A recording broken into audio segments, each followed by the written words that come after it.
जय महाराष्ट्र। मी जनजागृती फाउंडेशन संस्थापक संदीप वैद्य। आज मोठा गंभीर विषय घेऊन आलो आहे मी, कारण गोरगरिबांचे पैसे जे लावतात, जे बिल्डर त्यांना एक स्वप्न दाखवतात त्यांच्या घराचा, त्याची लूट चाललेली आहे। लूट चाललेली कुठं?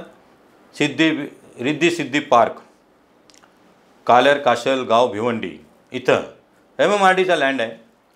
तिथं मँग्रोव्स जंगल कापून खाडी बुजून ग्राउंड प्लस 3-4चे बिल्डिंग बांधतात आणि त्याला गोरगरिबांना विकले जातात।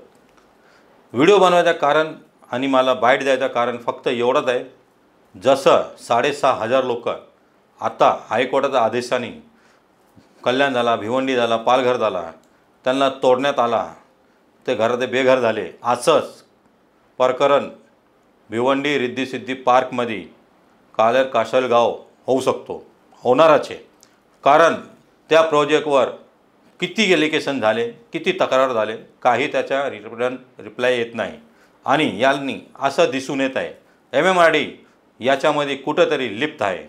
आणि आता जनजागृती फाउंडेशनचा तर्फेने आम्ही या विषयावर गंभीरपणाने विचार करून याच्यावर आंदोलन करणार आहे। आणि झाला नाही, जर MMRDवरून आम्हाला न्याय नाही भेटला तर आम्ही कोर्टात रिट फाईल पण करणार आहे। तर मित्रांनो, रिद्धी सिद्धी पार्कला प्रोजेक्टमध्ये घर घेताना 100 वेळा नाही 1000 वेळा विचार करा, कारण ते तुमची कष्टाची आणि मेहनतीची इन्कम असते। तुम्ही तिथं रूम गेल्यानंतर जर त्या प्रोजेक्टमध्ये काही ना काहीतरी प्रॉब्लेम आला तर तुम्हाला त्रास होणार आहे। बिल्डर आपले हात उचलून घेतो। तर माझा प्लीज हात जोडून आपल्या लोकांना विनंती आहे, गोरगरिबांना, फक्त गोरगरिबांसाठी बोलतोय मी, कारण त्याच्यात लई मोठा झोल आहे, गडबड आहे। MMRDचा लँड आहे आणि त्या लँडवर मँग्रोव्स कापलेले गेलेले आहे। ते सगळे पुरावे आपल्याकडे सादर आहे।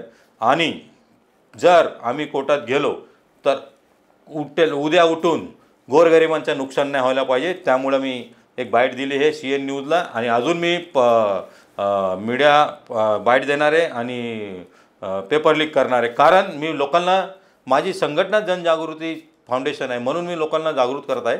तर प्लीज हात जोडून विनंती आहे माझ्या गोरगरिबांना की रिद्धी सिद्धी पार्क भिवंडी कासलगाव याच्यामध्ये जर तुम्ही काय पैसे गुंतवत असेल तर पहिले पेपरवर्क चेक करा, शासनचे काय मंजुरी आहे काय नाही ते चेक करा, त्याच्यानंतरच तिथं मित्रांनो तुम्ही काहीतरी आपली जी कष्टाची इन्कम आहे तिकडे लावा। नाहीतर उद्या उठून तिथं सगळं डिमोलेशन होणार आहे, हे मी तुम्हाला चॅनलच्या माध्यमातून सांगून इच्छित आहे। जय महाराष्ट्र।